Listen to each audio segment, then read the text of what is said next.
nombre del Padre, del Hijo y del Espíritu Santo. Amén. Dios Todopoderoso y Eterno, aumenta nuestra fe, esperanza y caridad, para que nuestra celebración sea para tu gloria y tu alabanza. Por nuestro Señor Jesucristo, tu Hijo, que vive y reina contigo en la unidad del Espíritu Santo y es Dios, por los siglos de los siglos. Amén. Bienvenidos a Saboreando la Palabra. Estamos comentando hoy las lecturas del próximo domingo, que es el 30º del tiempo ordinario, ciclo B. Y nos acompaña nuestro hermano Irán Díaz. Irán, bienvenido. Irán, ustedes saben que es el administrador del Santuario Nuestra Señora de la Providencia en Cupey. Muchísimas gracias, Padre. Gracias por la invitación y también querer exhortar a las personas que les gusta hacer la lección divina o que pueden ir al santuario, a la capilla del santuario o a los terrenos y allí leer la palabra, reflexionarla y saborearla también para que la puedan gozar. Por ejemplo, pueden coger el cuarto canto del siervo de Yahvé, que vimos el domingo pasado, se van al Vía Crucis y lo meditan. Y lo meditan. Allí tienen muchas opciones, ¿verdad, Irán? Definitivo. Muchas opciones, hay terreno. Creo un espacio para fortalecer la fe a través de la lectura de la palabra y lo que se discute aquí. Si usted lo está viendo el jueves, pues vaya viernes, y si lo ve el domingo, vaya lunes, así que aprovechen. Correcto, sí, y aquello está abierto todos los días, o sea que pueden ir en cualquier momento. Sí, muy bien. Pues gracias por estar aquí, Irán, gracias. Siempre es un gusto tenerte aquí y saborear la palabra. Bien, vamos a la primera lectura de hoy, que está tomada del profeta Jeremías. El profeta Jeremías no la pasó bien, pero el pasaje de hoy es muy optimista. Es básicamente es una invitación a la alegría, es una invitación al gozo, porque Dios va a obrar maravillas, Dios va a sanar, Dios va a liberar, Dios va a reconstruir, Dios va a curar. Es decir, así que griten, regocíjense, porque lo que viene es maravilloso. Es como un consuelo, ¿verdad? Y el que está pasando por, el que necesita consuelo, se siente consolado porque tal vez le está pasando complicado. Así que esta primera lectura da ese espacio de esa esperanza, de ese consuelo, en medio posiblemente de una realidad completamente adversa. Así que tal vez el que nos está viendo está pasando por su realidad adversa y esta primera lectura le da una esperanza y un consuelo. Definitivamente, fíjense que está hablando él, está en el destierro y él está diciendo esto no es el final, esto no se acabó, Israel no se acabó, Dios no se ha olvidado de nosotros, todo lo contrario. Dios dice, voy a hacer. Fíjense que los verbos están en futuro. Si vamos a la lectura, está hablando, los traeré del país del norte, los reuniré de los confines de la tierra, volverá una enorme multitud. Se está hablando de futuro, está diciendo, sí, ahora la cosa está mala, pero Dios no se ha olvidado. Los traeré, los reuniré. Sí, y volverá una enorme multitud, vendrán, es decir, los guiaré entre consuelos, los llevaré a torrentes de agua. Obviamente, en esa época, obviamente uno no tenía un grifo, así que si no había agua, pues uno se moría, ¿no? Recuerden el pasaje en el camino a la tierra prometida a los 40 años, cuando se amotinan contra el pobre Moisés porque no hay agua, y no hay comida, y no hay nada, y este pan nos da náuseas, el maná, y todo ese lío. Pues, estamos hablando de esto mismo, o sea, ellos hablar de que Dios va a tener torrentes de agua, para nosotros eso es como que no llueva mucho, que se inunda, pero para ellos era, sí, eso es lo que queremos, porque el agua es vida. Para nosotros, ¿verdad? En Puerto Rico decimos, no, que se inunda la avenida, no, pero ellos están pensando, es un sequedal, cuando llueve, ahí llegó la vida, ¿no? Entonces, esas son las metáforas, las imágenes que utilizas, pues imágenes propias de esta época cuando se escribe el libro, obviamente. Así que es un canto a la esperanza, al optimismo, porque Dios no se ha olvidado, Dios va a obrar, Dios va a actuar. Y es lo que sucede en el Evangelio de hoy.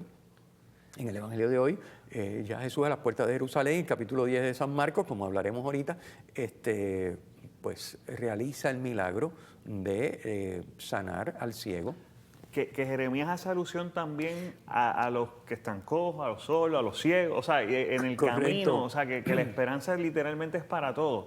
Y esa profecía ya presupone, o sea, es un anticipo de lo que el Evangelio posiblemente, es el Evangelio de cumplimiento. El cumplimiento de lo que está hablando Ezequiel, perdón, lo que está hablando Jeremías, sí, porque en el texto de Jeremías dice, entre ellos, entre los que va a traer del país del norte, que va a reunir de los confines de la tierra, dice, entre ellos habrá ciegos y cojos, lo mismo preñadas que paridas. Entonces, claro, ciegos y cojos, Jesús va a sanar en el Evangelio, pues, un ciego. Va a recobrar la vista. O sea, se hace bueno lo que dice. Y lo interesante también que resalte el detalle que es entre mucha gente. O sea, que este caminar es con muchas personas. Destaca la imagen de que no son unos poquitos, no, que son muchas personas, la gente del norte. O sea, es como que yo, ¿verdad? Voy a utilizar aquí un ejemplo que se da en Puerto Rico, que es como, tal vez como la llegada de los boxeadores, cuando llegaba Tito Trinidad después de haber ganado una pelea, que de repente sale el pueblo entero a recibirlo, o cuando los equipos de baloncesto, sí. y entonces uno ve esta imagen y dice, mira, es que trae mucha gente, pueblos del norte, y está todo el mundo incluido en esa parte. Definitivamente que eso es así. Bueno, hablemos un poquito de la segunda lectura, porque esto básicamente la primera lo que va es a soltarnos lo que luego va a ser cumplimiento en el Evangelio, como ya hemos dicho. Hablemos un poquito de la segunda lectura. La segunda lectura está tomada nuevamente este domingo, empezamos el domingo pasado, de la Carta a los Hebreos. Esta vez, capítulo 5, versículos 1 al 6. Básicamente está comparando el sacerdocio de Cristo, sacerdote de la nueva alianza, donde Cristo es el único. Esto vale la pena que nos detengamos un momentito a hablarlo, con los sacerdotes o el sacerdocio de la antigua alianza. ¿Cómo funcionaba el sacerdocio de la antigua alianza? Tienen unas cosas en común y tienen unas cosas que son radicalmente nuevas, ¿no? Entonces, en la antigua alianza sabemos que el sacerdocio era por descendencia, era la tribu de Leví. Dios había separado esa tribu para que fueran los sacerdotes del pueblo. Entonces, si tú nacías en la tribu de Leví y eras varón, pues eras sacerdote. Pero en el Nuevo Testamento, el sacerdocio no es por descendencia. El sacerdocio le pertenece única y exclusivamente a Jesucristo, sumo y eterno sacerdote, como celebramos en la fiesta. Jesucristo es el único sacerdote en el Nuevo Testamento. Es el único mediador entre Dios y los hombres. Pero Jesucristo en el Nuevo Testamento participa de su sacerdocio, hace participar de su sacerdocio a todo bautizado, que es el sacerdocio común de los fieles. Y de manera especial a los que reciben el sacramento del orden, que es el sacerdocio ministerial. ¿Okay? Esto es bien importante porque a veces tenemos unas confusiones, que si aquí todos somos sacerdotes, bueno, sí y no. Sí, todos participamos por el bautismo del sacerdocio de Cristo, pero no todos podemos consagrar, ni perdonar pecado, en nombre de Cristo. De todos modos, aún el sacerdocio ministerial, que es lo que estoy explicando, es el sacerdote y su poder es por participación del de Cristo, que es el único sacerdote. Vamos a pausar y retomamos este tema luego de la pausa.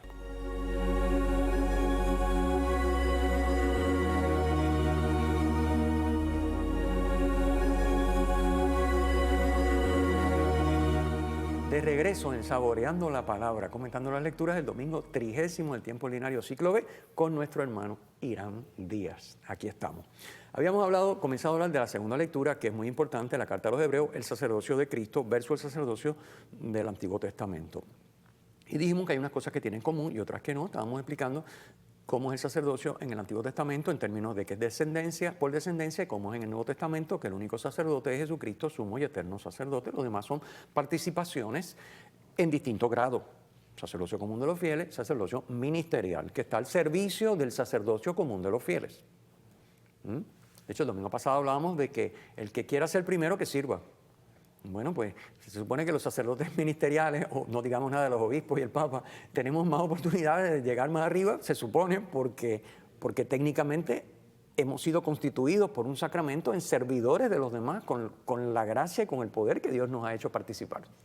Así que, claro, si lo hacemos bien, porque uno puede hacer lo que quiera siempre y entonces se hunde más abajo, pero si queremos hacerlo bien, tenemos más herramientas porque se supone que de nosotros depende el bautizado para llevar a cabo su vocación. Depende del sacerdocio ministerial, que también es bautizado. O sea que yo también dependo de otro sacerdote para yo vivir mi vocación como bautizado. pero como sacerdote ayudo a otros bautizados a vivir su vocación como bautizados. O sea que... Y en ese servicio ayuda o contribuye a que la persona pueda obtener la vida eterna. Claro, O claro. sea, viéndolo desde ese punto, exacto, y es interesante. Es Entonces, la segunda lectura tiene un tema bien importante, y el tema que está hablando esta segunda lectura es que el sumo sacerdote pertenece al pueblo, es decir, es un hombre, y porque está envuelto en debilidad, puede comprender a los ignorantes y extraviados. Es decir, no es un extraterrestre que llegó y dijo, o yo soy Superman, y toda esta gente son pobres mortales. No, yo soy igual que todo el mundo. Y tengo las mismas inclinaciones y participo de la misma naturaleza humana y cometo pecados también. Es lo mismo que tiene todo el mundo. No debería hacerlo, pero lo hago. Entonces me arrepiento, pido perdón, me confieso, en fin, lo que hacemos todos. Porque estamos envueltos en debilidad. Puedo entender al débil, al que cae. Eso es una característica, porque fíjense que el sumo sacerdote, o el sacerdocio, básicamente la característica fundamental del sacerdocio es que es mediador entre Dios y los hombres. Para mediar entre Dios y los hombres, tiene que participar de lo que es la humanidad y tiene que participar de lo que es la divinidad. Por eso es que en el Nuevo Testamento el único sacerdote, el único mediador entre Dios y los hombres es Jesucristo, porque el único que está envuelto en debilidad, porque es hombre, no en pecado, en debilidad, y puede mediar con Dios porque es Dios, es Jesucristo, porque yo no soy Dios. Yo participo de su sacerdocio, pero no soy Dios. El único sacerdote es Cristo, porque es Dios, puede mediar ante Dios, y porque es hombre, puede mediar por los hombres. Es un puente entre Dios y los hombres. Entonces tiene que tener una parte descansando en la humanidad y otra en la divinidad, si no, no puede ser mediador, no hay quien pase por ahí, por ese puente. Tiene que estar anclado en ambos lados de las dos orillas. Entonces esto es bien importante, y es lo que dice en la carta a los Hebreos, que porque comparte la debilidad, porque está envuelto en debilidad, puede comprender. Cristo participa en toda la naturaleza humana, menos en el pecado. ¿Okay? O sea, no es necesario haber estado envuelto en pecado para poder ser mediador. Lo que sí es necesario es haber experimentado la naturaleza humana que Cristo experimentó, incluso, aunque no pecó, las consecuencias del pecado sobre esa naturaleza, Cristo las experimentó. Él no pecó, pero sí experimentó las consecuencias del pecado como si hubiera pecado. Pero no pecó. Claro, si hubiera pecado no hubiera podido ser mediador. Pero, ¿ve? Que el plan de Dios es perfecto, pero Él experimentó lo mismo que nosotros cuando pecamos, sin haber pecado. A tal punto que mira el sufrimiento de su pasión y muerte, y mira su muerte, que es consecuencia del pecado. Ya dime si no experimentó las consecuencias del pecado. Claro que las experimentó, por supuesto que sí, igual que tú y yo. Y es como tal vez usted ha mencionado en programas anteriores, en su sumo sacerdocio, él vivió completo la voluntad de Dios, amó al extremo y sufre por ese amor y por esa fidelidad, como sumo sacerdote precisamente, vivió su fidelidad y su amor hasta el extremo, que sufrió entonces las consecuencias del pecado. Por su fidelidad. Por su fidelidad. A la voluntad del Padre. Y es una fidelidad que donde él nunca se desvía. Nada. Y se desvió de esa fidelidad, lo que lo hace legítimo sumo sacerdote. Efectivamente. Wow. Y lo que lo hace redentor. Sí, exacto. Y lo que permite que su acción nos salve. Por supuesto. Fíjense que en el Antiguo Testamento el sacerdote, como era por descendencia, el sacerdote era la persona, no era Dios, era la persona. La persona estaba envuelta en pecado, pues tenía que ofrecer sacrificios por su pecado. Cristo no tiene que ofrecer sacrificios por su pecado porque no tiene pecado. Exacto. ¿Okay? Cristo no tiene que ofrecer... ¿Qué más sacrificio por los pecados que asumir las consecuencias del pecado que tú no tienes? Oye, eso es como que eso es más negocio. Y me imagino que esta carta que va dirigida a los hebreos, él lo explica de esta manera para que los mismos hebreos, el mismo pueblo judío pueda entender claro, la magnitud del sacerdocio de Jesucristo en este sentido. Correcto. Entonces... que es un sacerdocio, Padre, sí. donde es Dios al que llama, el que lo establece. Correcto. Sí, eso iba a decir. Eso iba a decir. Más sobre eso. Otra característica del sacerdocio es que el sacerdote, por ser puente entre Dios y los hombres, no dice, yo me constituyo sacerdote. No puede hacerlo. Tiene que ser constituido sacerdote por Dios. Porque es como decirle a Dios, me tienes que aceptar a mí como puente. No, perdóname. Dios dice, no, yo escojo, yo soy el que escojo, porque para que sea un puente entre Dios y los hombres, yo soy el que escojo. Así que el sacerdote no se escoge a sí mismo, sino que es llamado por Dios. Lo era en el Antiguo Testamento, porque la tribu de Leví fue por Dios designada para ser la tribu sacerdotal en Israel. Y lo es en el Nuevo Testamento, porque es una llamada, es una vocación a la que uno responde. No es que uno se le ocurrió, pues yo voy a ser sacerdote, o yo voy a ser... No. Es decir, uno es elegido, y hay un proceso de discernimiento que la Iglesia responsablemente acompaña al candidato a ver si efectivamente sí o no. Y hay que darse unas cosas. No porque yo quiera, ya estamos dentro. O sea, que no funciona así, sino que, como dice aquí precisamente. Así que Cristo fue elegido ¿por quién? Por el Padre. Como dice el Salmo, tú eres sacerdote eterno según el rito de Melquisedec. Fíjense que el sacerdocio de Cristo es un sacerdocio eterno. Cuando ese salmo habla de tú eres sacerdote eterno, obviamente los levitas no son sacerdotes eternos. El sacerdocio eterno es el sacerdocio de la nueva alianza. Y es el sacerdocio del sumo y eterno sacerdote, del que nosotros participamos. Yo tampoco soy, yo no soy sacerdote eterno, yo participo del sacerdocio del sumo y eterno sacerdote. Así que ese salmo aplica realmente a Jesucristo. A mí me puede aplicar indirectamente porque yo participo de ese sacerdocio porque Dios lo ha querido. ¿Entiendes? O sea que, bien, tenemos que pausar. Vamos a la pausa y regresamos después.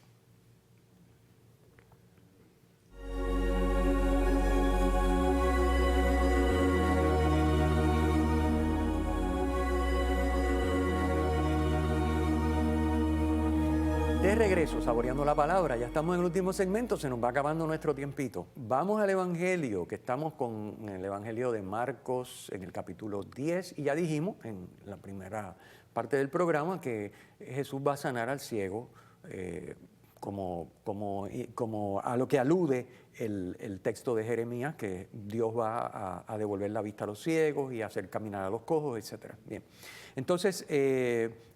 Jesús en el Evangelio de hoy va a curar a Bartimeo, que Bartimeo es una palabra que significa hijo de Timeo. Bar es hijo. ¿Okay? Así que Bartimeo significa hijo de Timeo. Así que nos dan nombre y apellido prácticamente del personaje que va a ser sanado por Cristo.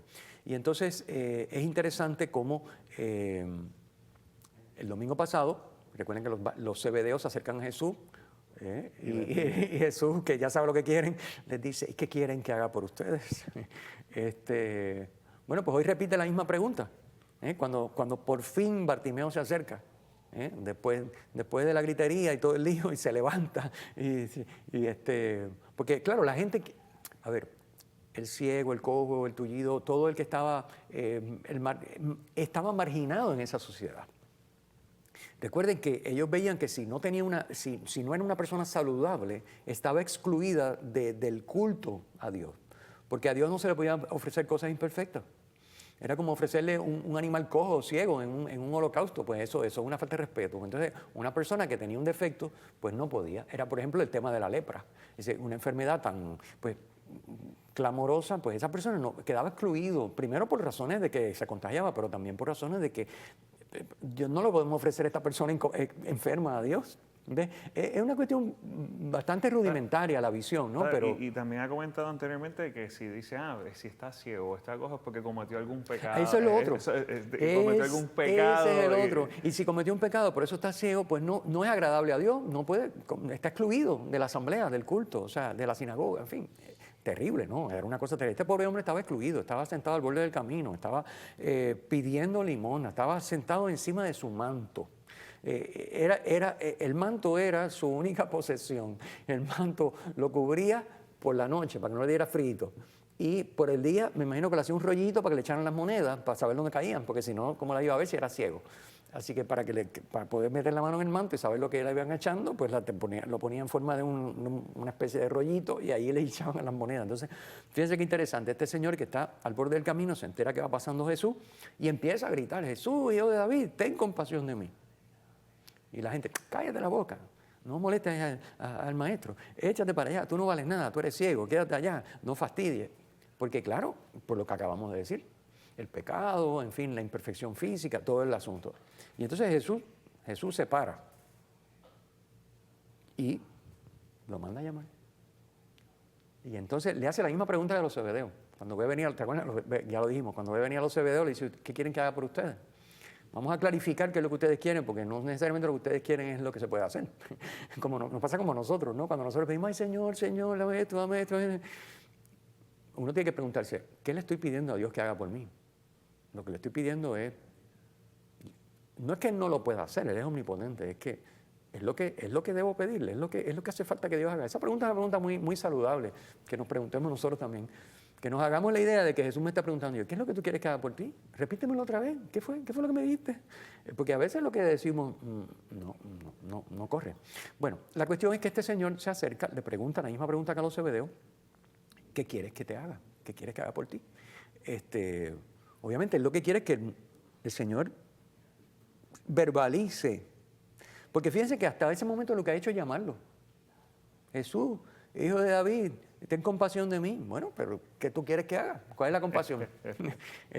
Porque, y entonces él le dice, sí, llámanos al ciego. Y entonces, fíjense qué interesante, brinca, de un brinco suelta el manto, que era donde se arropaba, era su única posesión, su seguridad y su instrumento de día y de noche, era 24/7 con el manto. Y soltó el manto. Y entonces le dice, pues obviamente que recobre la vista. Bueno, puede decir, pero Jesús es tonto, no se da cuenta que es un ciego. No, ¿para qué le pregunté? Esos apóstoles, ¿sabes? Sí, los apóstoles tienen que haber dicho, pero ¿para qué le preguntas qué quiere? Si el tipo es ciego, ya te hemos dicho que es ciego, que no chave mal. Y entonces, y tú le preguntas que qué es lo que quiere, pero ¿qué va a querer? Que vea. Pero eso es interesante porque tal vez Jesús provoca en uno el que tenga que uno dar una respuesta. Jesús provoca la autorreflexión. Exacto. Entonces, posiblemente el que está leyendo, que va a ir este domingo a misa o va a escuchar el Evangelio, debe tener claro que Jesús espera un tipo de respuesta claro. y de parte de nosotros. Jesús espera una autorreflexión. Jesús espera que uno se examine, que uno se mire. Que las cosas no se dan en un vacío sola, es que Él provoca la pregunta. Porque yo me tengo que mirar a la luz de Dios, de su voluntad, de su palabra. Por eso es importante la lección. La lección me ayuda a mí a contestar esa pregunta. Cuando Dios me dice, ¿qué quieres que haga por ti? Ah, pues mira, ¿sabes qué? Yo leí un anuncio y yo quiero que me des eso que viene. No, que eso no es. Ah, que tú le dices, pues mira, es que la palabra esta semana en la meditación y en la lección me tocó esto. Y yo quisiera que tú me ayudes para que eso se haga bueno en mí. Ah, hermano, es como el ciego que le dice, pues lo que quiero es que recobre la vista, porque eso es lo obvio, lo que para Dios es obvio y que yo no veo si estoy inmerso en la lógica del mundo, pues es lo que no voy a pedir, pero es lo que para Dios es obvio, es lo que yo debería estarle pidiendo. Por eso Él me hace la pregunta, ¿y qué es lo que tú quieres de mí? Pero lo más interesante es que este evangelio, cuando uno lo compara con lo de Jeremías, nuevamente hay mucha gente. Ah, sí. Si bajabas de Galilea para peregrinar a Jerusalén, Jericó era una parada. Era una parada. Obligada. Y él tenía que estar ubicado, Bartimeo tenía que estar ubicado en un punto bien estratégico. Claro. Para poder... para que le echaran la ofrenda. Exactamente. Seguro. Entonces, sí. es interesante cómo escuchar lo de Jesús, la gente mandándolo a callar y él seguía con esa misma... Y Jesús entonces, ¿qué después se detiene? Porque no se detuvo a la primera, porque él siguió gritando. Hace que posiblemente parte de la lectura, muchas veces tal vez nosotros hemos hecho algún tipo de petición o hemos llamado a Jesús, pero también requiere de nosotros... Perseverancia. Perseverancia, exactamente. Mi frase más que me encanta de la plegaria eucarística 4, para que te encuentre el que te busca, hay que buscar. Y Jesús nos animó a buscar. Exacto. Jesús nos animó a hacer lo que dice la plegaria eucarística 4, a buscar. Dice, el que busca, encuentra. Estás buscando. Pero hay que buscar dentro de uno para entonces pedirle al Señor que nos dé lo que realmente Él inspira que le pidamos, que es lo que nos conviene, no lo que a mí se me ocurre. Bueno, la cuestión es que este amigo recobra la vista, gracias a Dios, recobra la vista. Pero no solo recobra la vista, por su confianza en el Señor es capaz de decirle, tu fe te ha salvado. Es decir, porque pusiste tu confianza en mí, no solo has recuperado la vista, has recuperado la vida. Que esto es lo importante. Bueno, tenemos que ir cerrando, se nos acabó el programa, podemos hablar media hora más, pero ya esto se va acabando. Vamos a recordarle a los televidentes que pueden ir al sitio web de la parroquia Cristo Redentor, pacrired.org. Vayan allí, ahí tienen Saboreando la Palabra en formato hablado, en formato de video podcast, y encuentran también el enlace al canal de la parroquia, donde están también posteados estos programas que estamos, los que estamos aquí participando en Teleoro. Allí van a encontrar en la descripción el enlace para descargar el documento de 2 páginas en el que está basada esta conversación, con un montón de detalles más que no nos da tiempo a cubrir en el aire. Y agradeciéndole a Irán su participación, como siempre, terminamos con la bendición. El Señor esté con ustedes. Y con su espíritu. La bendición de Dios Todopoderoso, Padre, Hijo y Espíritu Santo, descienda sobre ustedes y permanezca para siempre. Amén.